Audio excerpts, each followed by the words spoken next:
নমস্কার, দেখছেন রিপাবলিক বাংলা। বাংলার খবরকে নিয়ে আপনাদের সঙ্গে রয়েছি আমি সমাদ্রিতা। শুরুতে যে খবরে নজর রাখবো, একই দিনে হুগলির 3 পুরসভায় পুর প্রধানদের পদত্যাগের হিড়িক। শ্রীরামপুরে চেয়ারম্যান এবং ভাইস চেয়ারম্যান পদত্যাগ করেছেন। বৈদ্যবাটিতে চেয়ারম্যান সহ 13 কাউন্সিলরের পদত্যাগ। অন্যদিকে কোন্নগরে 4 জন চেয়ারম্যান সহ 4 জন পদত্যাগ করেছেন।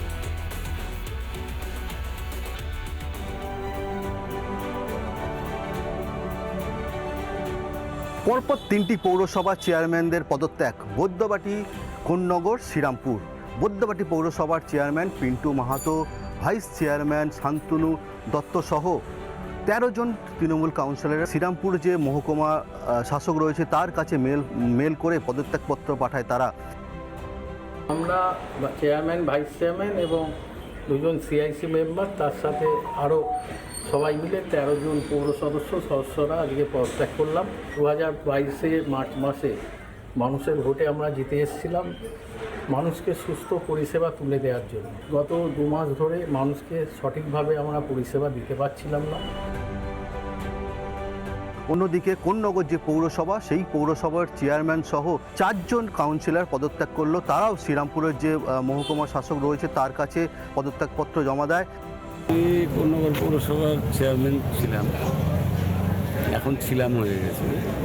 তো আমার শারীরিক কারণে ছেড়ে দিলাম। রাজ্য সরকার এসডিওকে বলে এসেছি যে সরকারি কোনো প্রকল্পে যদি আমার সাহায্য সহযোগিতা কোন্নগর পৌরসভার ব্যাপারে দরকার হয়, রাজ্য সরকারের সঙ্গে হাত মিলিয়েই উন্নয়নের কাজে আমি আমাকে যখন যে কাজ করতে বলবে আমি সেটা। পাশাপাশি শ্রীরামপুরের যে পৌরসভা, শ্রীরামপুর পৌরসভার চেয়ারম্যান এবং ভাইস চেয়ারম্যান দুজনেই কিন্তু পদত্যাগ করেছে। চেয়ারম্যান গিরিধারী সাহা এবং যে ভাইস চেয়ারম্যান রয়েছে উত্তম নাগ। আমি গতকাল চেয়ারম্যানশিপ থেকে রেজিগনেশন দিয়েছি, সাথে সাথে ভাইস চেয়ারম্যান উনিও রেজিগনেশন দিয়েছেন চেয়ারম্যানশিপ থেকে। আজকে সবাইকে বিস্তারিতভাবে ব্রিফ করে দিয়েছি, ওনারা শুনেছেন। আগামী দিনে যা হবার সিদ্ধান্ত হবে। দেখা যায় যে এই যে পৌরসভাগুলি রয়েছে, সরকার বদলের পর থেকে নাগরিক পরিষেবা নিয়ে কিন্তু একের পর এক অভিযোগ উঠছিল। আজ দেখা গেল একই দিনে পরপর 3টি পৌরসভায় চেয়ারম্যান এবং কাউন্সিলররা পদত্যাগ করলো। হুগলি থেকে সুজিত গৌর, রিপাবলিক বাংলা। এক দেশ এক আইনের পথে আরও এক ধাপ এগোলো আমাদের রাজ্য। ইউসিসি বা ইউনিফর্ম সিভিল কোড, তা নিয়ে আজ মুখ্য সচিবের সঙ্গে বৈঠক করেছেন প্রাক্তন সুপ্রিম কোর্টের প্রাক্তন বিচারপতি রঞ্জনা প্রকাশ দেশাই, যার নেতৃত্বেই কমিটি গঠন করা হয়েছে, যারা ইউসিসি সংক্রান্ত সমস্ত সুপারিশগুলো দেবেন, যার উপর ভিত্তি করে সে খসড়া তৈরি হবে। যে খসড়া নিয়ে আজ বিস্তর আলোচনাও হয়েছে। এবারে ইউনিফর্ম সিভিল কোডের যে প্রক্রিয়া সেটা অনেকটাই শুরু করে দিয়েছে রাজ্য সরকার। ইতিমধ্যেই জানো যে মুখ্যমন্ত্রী তিনি বলেছেন যে এর জন্য একটা কমিটি গঠন করা হবে। সেই কমিটি গঠন করা হয়েছে, কিন্তু কমিটি একটা পূর্ণাঙ্গ কমিটি তৈরি করবে এবং সেই কমিটি আগামী দিনে কাজ করবে পশ্চিমবঙ্গে। সেইটার জন্যই রাজ্যের মুখ্য সচিব তিনি দিল্লি গেলেন বৃহস্পতিবার দিন। সেখানে প্রায় 1.5 ঘন্টারও বেশি সময় ধরে এই ইউসিসি নিয়ে তাদের মধ্যে বৈঠক হয় এবং এই বৈঠকটা অত্যন্ত গুরুত্বপূর্ণ। যেটা সূত্র দাবি করছে যে এই বৈঠকে বেশ কয়েকটা বিষয় নিয়ে আলোচনা হয়েছে, যার মধ্যে এই ইউনিফর্ম সিভিল কোর্টের যারা সদস্য থাকবেন তারা কারা। কলকাতা হাইকোর্টের প্রাক্তন বিচারপতিদের কি রাখা হতে পারে, বিজ্ঞপ্তি দিয়ে জানিয়ে দেওয়া হবে যে এই ইউসিসিতে কারা কারা থাকছে নতুন কমিটিতে। কমিটি যে হচ্ছে এটা মুখ্যমন্ত্রী আগেই বলেছিলেন, কিন্তু তার আগে একটা প্রথম পর্যায়ের বৈঠক যেটা মুখ্য সচিব দিল্লিতে করলেন, সেই বৈঠকটা প্রায় অনেকটাই ফলশ্রুতি হয়েছে বলে আপাতত জানা যাচ্ছে এবং আগামী 2 থেকে 3 দিনের মধ্যে এই পূর্ণাঙ্গ কমিটির যে তালিকা, সেই তালিকা রাজ্য সরকার প্রকাশিত হবে। এই কমিটির কি কাজ হবে সেটা নিয়েও কিন্তু এই বৈঠকে আলোচনা হয়েছে। অভিন্ন দেওয়ানি বিধি অসহায় মহিলাদের জন্য রক্ষা কবচ। ভারতের সংবিধান তার প্রতিশ্রুতি দিয়েছে, সেই সুযোগ এরা পাবে, এটাই আমার ধারণা। আমি ওয়েলকাম করছি অভিন্ন দেওয়ানি বিধি এই প্রচেষ্টাকে। ক্যামেরায় পার্থসারথী রায়ের সাথে অনুপম পাত্র, রিপাবলিক বাংলা, নবান্ন। কণ্ঠস্বরের নমুনা দিতে অভিষেক বন্দ্যোপাধ্যায়ের কোনো ওজোর আপত্তি কিচ্ছু আর ধোপে টিকল না। হাইকোর্ট পরিষ্কার নির্দেশিকা দিল 15 জুলাই দুপুর 12টার মধ্যে তাকে কণ্ঠস্বরের নমুনা দিতেই হবে। তবে মজার বিষয়, যে কথা এতদিন ধরে আমরা আলোচনা করেছি, যে কণ্ঠস্বর নিজের, সেই কণ্ঠস্বর তিনি স্বীকার করছেন নিজের, তবু গলার নমুনা দিতে এত ভয় কিসের?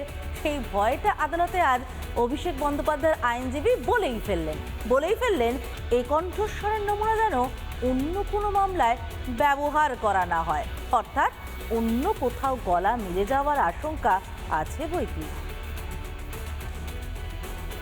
আগামী 15ই জুলাই দুপুর 12টার মধ্যে বিধাননগর এসিজেএম আদালতে হাজিরা দিতে হবে ভাইপোকে। অভিষেক বন্দ্যোপাধ্যায়কে আদালতের কড়া নির্দেশ, বিচারপতি সৌগত ভট্টাচার্য, কারণ তিনি বারবার ছুটে গিয়েছিলেন, আদালতের দ্বারস্থ হয়েছিলেন, তিনি চাইছিলেন তাকে যাতে সুরক্ষা কবচ দেওয়া হয়, তিনি তার কণ্ঠস্বরের নমুনা তিনি দিতে চান না বিধাননগর এসিজেএম আদালতে। সিআইডির সঙ্গে তদন্তে অসহযোগিতা করছেন অভিষেক বন্দ্যোপাধ্যায়, এমনটাও আদালতের পক্ষ থেকে জানানো হয়েছে, এবং সেই কারণে আর কোনো অজুহাত নয়, আগামী একেবারে 15ই জুলাই অর্থাৎ বুধবার দুপুর 12টায় বিধাননগর এসিজেএম আদালতের ডিজি মামলায় কণ্ঠস্বর নমুনার জন্য হাজিরা দিতে হবে ভাইপোকে। ইতিমধ্যেই আজকে বিচারপতি সৌগত ভট্টাচার্য তিনি একথা স্পষ্ট জানিয়েছেন, এর আগে যে সুরক্ষা নির্দেশ দেওয়া হয়েছিল, সেই যে মর্মে মামলা হয়েছিল অভিষেক বন্দ্যোপাধ্যায়ের তরফ থেকে, সেই মামলাও প্রয়োজনে একেবারে প্রত্যাহার করে নেওয়া হতে পারে আদালতের তরফে, যদি না তিনি আগামী 15ই জুলাই হাজিরা না দেন বিধাননগর এসিজেএম আদালতে। ভারতবর্ষে কেউ আইনের উপরে নয়, আর অভিষেক ব্যানার্জি আপনি যেভাবে দুর্নীতি করেছেন, যেভাবে হুমকি দিয়েছেন, হুমকি দেওয়া নয়, আপনার দলের লোকেরা, আপনার গোষ্ঠীর লোকেরা যেভাবে অত্যাচার করেছে, বিচার তো করতেই হবে। চ্যালেঞ্জ করছেন কেন? কিসের ভয় পাচ্ছেন? রোহিত গণের সঙ্গে লীনা ভট্টাচার্যের রিপোর্ট, রিপাবলিক বাংলা, কলকাতা। বারুইপুরের ঘটনার দিকে নজর রাখা যাক। বারুইপুরে গণপিটুনিতে ইন্দ্রজিৎ মণ্ডলের মৃত্যু। এবার ইন্দ্রজিৎ মণ্ডলের পরিবারের সঙ্গে দেখা করলেন আইজি প্রেসিডেন্সি রেঞ্জ কঙ্কর প্রসাদ বারুই। তার পরিবারের সঙ্গে কথা বলা হয় এবং এই যে জনগণকে খেপিয়ে তুলে তাদের বাড়ি ভাঙচুর করা হয়েছিল, সরকার দায়িত্ব নিয়েছে তাদের বাড়ি মেরামত করার। লাহেকালের বিরুদ্ধে উস্কানির অভিযোগ উঠেছিল এবং সেক্ষেত্রেও ব্যবস্থা নেওয়া হবে আশ্বাস দেওয়া হয়েছে পরিবারকে। গণপিটুনিতে মৃত্যু হয়েছে ইন্দ্রজিৎ মণ্ডলের। ইন্দ্রজিৎ মণ্ডল তিনি নির্দোষ ছিলেন, সেটা মুখ্যমন্ত্রী শুভেন্দু অধিকারীও জানিয়েছেন। ইতিমধ্যে ইন্দ্রজিৎ মণ্ডলকে যেভাবে টেনে হিচড়ে তাকে মারধর করা হয়েছে, সেই বিষয়টিও কিন্তু তদন্তের আওতায় রয়েছে। ইন্দ্রজিৎ মণ্ডলের বাড়িতে আলাদা করে সিসি ক্যামেরা বসানো হচ্ছে। আইজি তিনি নিজে তার বাড়ি পরিদর্শন করতে গিয়েছিলেন এবং তার বাড়িতে নতুন করে আবারও কাজ শুরু করা হচ্ছে। আইজি তিনি নিজে গেছিলেন, পুলিশ আধিকারিকরা তারা টহল দিচ্ছে, পুলিশের তরফ থেকে আলাদা করে তারা আবারও ইন্দ্রজিতের বাড়িতে গিয়েছিল, তার পরিবারের সঙ্গে কথা বলেছে এবং তার বাড়ির আশেপাশে বিভিন্ন জায়গায় সিসি ক্যামেরা এবং তার বাড়ির সামনে সিসি ক্যামেরা বসায় পুলিশ। ভিডিও জার্নালিস্ট রাজশেখরের সঙ্গে মেঘা, রিপাবলিক বাংলা, কলকাতা। বারুইপুরে নাবালিকার ধর্ষণ খুন কাণ্ডে মূল অভিযুক্ত প্রভাস মণ্ডল এনকাউন্টারে খতম, কিন্তু সেই এনকাউন্টার নিয়ে বিস্তর প্রশ্ন উঠছে। আর প্রশ্ন উঠছে বলেই এবার সিআইডি কোথাও যাতে স্বচ্ছতার অভাব না হয়, সে কারণে তদন্ত শুরু করেছে সিআইডি আধিকারিকেরা আজকে এনকাউন্টার স্পট অর্থাৎ যেখানে এনকাউন্টার হয়েছে সেই অঞ্চলটা ঘুরে দেখেন। ফরেন্সিক দলও গিয়েছিল, তারাও নমুনা সংগ্রহ করে নিয়ে আসে। সূর্যপুরহাটের এনকাউন্টারের ঘটনাস্থলে আজকে 4 সদস্যের ফরেন্সিক টিম সেখানে গিয়ে পৌঁছায়। সূর্যপুরহাট এলাকায় যেখানে নাবালিকা মেয়ে ধর্ষণ ও খুনের ঘটনা ঘটেছিল, সেই জায়গাতেই মূলত আজকে 4 সদস্যের একটি সিআইডির টিম তারা কিন্তু এসে পৌঁছায়। প্রথমে বারুইপুর থানায় আসে এবং সেখান থেকে তারা চলে যায় সেই সূর্যপুরহাট এলাকা, যেখানে কিন্তু এই যে প্রভাস মণ্ডল যার এনকাউন্টার হয়েছিল সেই ঘটনাস্থলে যায় এবং সেখানে ফরেন্সিক বিশেষজ্ঞরা সেই জায়গায় যে জায়গা দিয়ে পুলিশ ব্যারিকেড দিয়ে ঘিরে রেখেছিল সেই জায়গায় কিন্তু ফিতে দিয়ে মাপযোগ করেন এবং আশেপাশের যে সমস্ত নমুনা পড়েছিল সেই নমুনা সংগ্রহণ করেন এবং সেই জায়গাতে একেবারে বৃষ্টির কারণে বেশ কিছু জল জমেছে এবং সেই জল জমার কারণে কিন্তু ফরেন্সিক দলের যারা কর্তা রয়েছে তাদের কিন্তু সেখানে গিয়ে কিছুটা বেগ পেতে হয় এবং সেই জায়গায় নমুনা সংগ্রহের পাশাপাশি গুরুত্বপূর্ণ তথ্য এবং আলামত যেগুলো ছিল সেগুলো কিন্তু পর্যবেক্ষণ করেন। পরবর্তীতে আবারও সেই জায়গায় যদি প্রয়োজন হয় সেই জায়গাতে আবারও ফরেন্সিক টিমের আধিকারিকরা আসবেন এবং সেই জায়গাটি যে জায়গাতে পুলিশ বারুইপুর থানার পুলিশ ব্যারিকেড দিয়ে ঘিরে রেখেছে সেই জায়গাতে আবারও তারা এসে সেখানে নমুনা সংগ্রহের পাশাপাশি যে তথ্যগুলো প্রয়োজন সেই তথ্যগুলো তারা সেখান থেকে সংগ্রহ করবে। বারুইপুর থেকে আলমগীর, রিপাবলিক বাংলা। আইনের শাসনের শেষ কথা। মুখ্যমন্ত্রী হওয়ার পর প্রথমবার মুর্শিদাবাদে গিয়ে এই কথা স্পষ্ট জানিয়ে দিলেন শুভেন্দু অধিকারী। শামশেরগঞ্জ ধুলিয়ানের ঘটনা মনে করিয়ে দিয়ে বললেন, কোনো ধরনের কোনো গুন্ডামিতে রেয়াত হবে না। গুন্ডা দমন আইন সেক্ষেত্রে প্রয়োগ করা হবে। যে আইন মুখ্যমন্ত্রী শুভেন্দু অধিকারী জানিয়ে দিলেন সোমবার থেকে লাগু হতে চলেছে। একই সঙ্গে নাম না করে হুমায়ুন কবিরকেও হুঁশিয়ারি দিলেন শুভেন্দু অধিকারী। মুর্শিদাবাদের রেজিনগরের সভামঞ্চ থেকে কড়া বার্তা মুখ্যমন্ত্রীর হুমায়ুন কবিরকে। আজ রেজিনগরের সভা থেকে কিন্তু মুখ্যমন্ত্রী পরিষ্কার জানালেন যে এর আগের সরকারের আমলে যা যা হয়েছে তা কিন্তু আর এই সরকারের সময় হবে না। সংবিধান মেনে উন্নয়নের কথা বলুন। আমি দুর্বল মুখ্যমন্ত্রী নই, আমি মমতা ব্যানার্জির মতো কাপুরুষ নই। আপনি যা খুশি বলবেন আর আমি শুনে যাব, এটা আমার আমলে হবে না। অর্থাৎ এর আগে শামশেরগঞ্জ থেকে শুরু করে বেলডাঙ্গা থেকে শুরু করে একাধিক জায়গায় কিন্তু হিংসার ঘটনা ঘটেছে, সরকারি সম্পত্তি নষ্ট হয়েছে এবং সেখানেও কিন্তু মুখ্যমন্ত্রী হুঁশিয়ারি বার্তা যে বিল করে শুধু নয়, আইন করে কিন্তু এই গুন্ডামি ঠেকানো হবে এবং যারা এর সাথে যুক্ত তাদের কিন্তু কঠোর শাস্তির ব্যবস্থা করা হবে। ল অ্যান্ড অর্ডার ঠিকঠাক থাকবে। রেল লাইন ভাঙা, রেল জ্বালানো, বাস পোড়ানো, থানা পোড়ানো, বিডিও অফিস জ্বালানো, পুলিশকে মারা, পুলিশকে শাটারের ভিতরে ঢুকতে হওয়া, এইসব অতীত। আর এখন থেকে এগুলো হবে না। একই সঙ্গে মুখ্যমন্ত্রী কিন্তু হুমায়ুন কবির তাকেও কিন্তু কড়া বার্তা দিলেন। তার কারণ গত সরকারের আমলে হয়তো তাদের দুর্বলতার জন্য এই ধরনের ক্ষেত্রে কোনো ব্যবস্থা নেওয়া হয়নি, কিন্তু বর্তমান সরকার সমস্ত দিককে কিন্তু বজায় রেখে এবং যাতে শান্তি শৃঙ্খলা বজায় থাকে সেই সমস্ত বিষয়কে মাথায় রেখে কিন্তু এগোচ্ছে এবং সেক্ষেত্রে কেউ বা কারা যদি শান্তি বিঘ্নিত করে তাদের বিরুদ্ধে কঠোর ব্যবস্থা হুঁশিয়ারি দিলেন মুখ্যমন্ত্রী শুভেন্দু অধিকারী। ক্যামেরায় সঞ্জয় নাইয়ার সঙ্গে অন্য মহিন্দ্রের রিপোর্ট, রিপাবলিক বাংলা, মুর্শিদাবাদ। মুর্শিদাবাদ থেকে মুখ্যমন্ত্রী শুভেন্দু অধিকারী আরও একটা ভালো খবর দিলেন। নিয়মের গেরোয় পড়ে অনেকেই আয়ুষ্মান ভারতে সুযোগ পাচ্ছেন না বলে অভিযোগ করছেন। মুখ্যমন্ত্রী জানালেন, তাদের জন্য থাকবে মুখ্যমন্ত্রী স্বাস্থ্য বীমা। যারাও তাই বার্ষিক 5 লক্ষ টাকা পর্যন্ত চিকিৎসার সুবিধা পাবেন যারা মুখ্যমন্ত্রী স্বাস্থ্য বীমার আওতায় থাকবেন তারা। আয়ুষ্মান ভারত নিয়ে ইতিমধ্যেই রাজ্য সরকার ঘোষণা করেছে যে আয়ুষ্মান ভারতের মাধ্যমে 5 লক্ষ টাকা স্বাস্থ্য বীমা এই রাজ্যের মানুষেরা পাবেন এবং তারা রাজ্যের বিভিন্ন জায়গায়, তার পাশাপাশি দেখা যায় দেশের বিভিন্ন প্রান্তে যে বিভিন্ন চিকিৎসা ক্ষেত্র রয়েছে, হাসপাতাল রয়েছে, মেডিকেল কলেজ রয়েছে, সেখান থেকে শুরু করে বেসরকারি নার্সিংহোম রয়েছে, সেখানেও তারা এই চিকিৎসার পরিষেবা পাবেন। এবার তার পাশাপাশি কিন্তু যারা এই আয়ুষ্মান ভারত পাবেন না, তার কারণ আয়ুষ্মান ভারতের বেশ কিছু মাপকাঠি রয়েছে। সেই আয়ুষ্মান ভারতের বাইরে মুখ্যমন্ত্রীর যে স্বাস্থ্য বীমা রয়েছে সেই স্বাস্থ্য বীমার প্রচলন করা হবে এবং তার মধ্যে দিয়ে যারা আয়ুষ্মান ভারত পাবেন না তারা কিন্তু আরও 5 লাখ টাকা করে মুখ্যমন্ত্রীর স্বাস্থ্য বীমার টাকা পাবেন এবং তার মাধ্যমে কিন্তু তারা গোটা দেশে তাদের চিকিৎসা করাতে পারবেন। আমরা 6.5 কোটির বেশি মানুষকে আয়ুষ্মান ভারতের কার্ড দেব।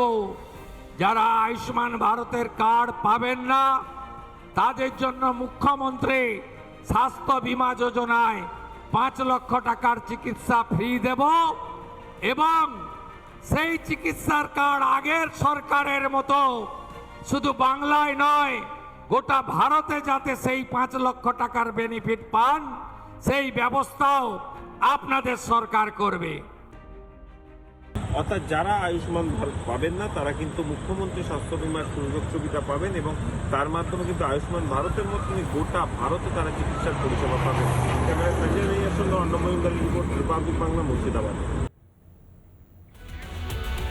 জমি দখলের মামলা, কলকাতা পুলিশের প্রাক্তন ডিসি শান্তনু সিনহা বিশ্বাসের বিরুদ্ধে চার্জশিট দিল ইডি। জমি দখল করা, জোর করে, ভয় দেখিয়ে যে মামলায় এখনো পর্যন্ত যা খবর 47 কোটি টাকা তার হেরফের হয়েছে, যার মধ্যে 3 কোটি টাকা এই শান্তনু সিনহা বিশ্বাস নিজে গায়েব করেছে বলে অভিযোগ।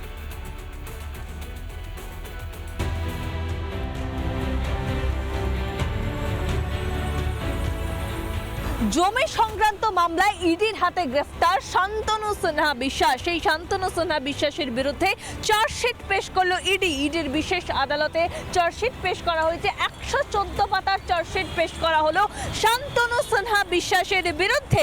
কিভাবে আর্থিক তছরূপ করেছে শান্তনু সিনহা বিশ্বাস তা উল্লেখ করা রয়েছে।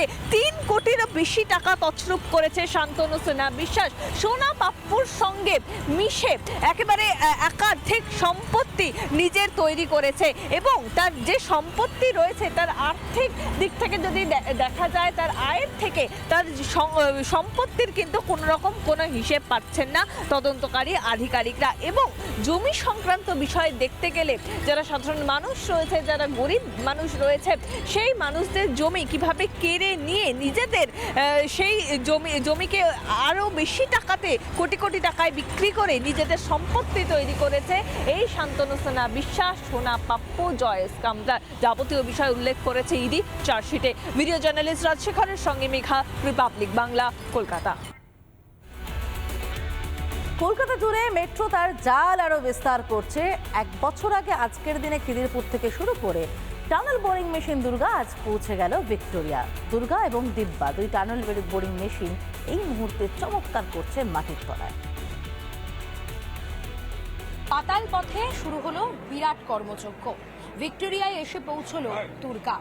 2026-এর ডিসেম্বর মাসে এই দুর্গা, অর্থাৎ এই যে টানেল বোরিং মেশিনের কাজ, সেটা কিন্তু সম্পূর্ণ হওয়ার কথা রয়েছে। 90 মিটার লম্বা এবং 650 টন ওজনের টানেল বোরিং মেশিন এই দুর্গা তৈরি হয়েছে চেন্নাইতে। খিদিরপুরে ভূপৃষ্ঠ থেকে 17 মিটার নিচে টানেল বোরিং মেশিনটি সুড়ঙ্গ খননের কাজ করছে।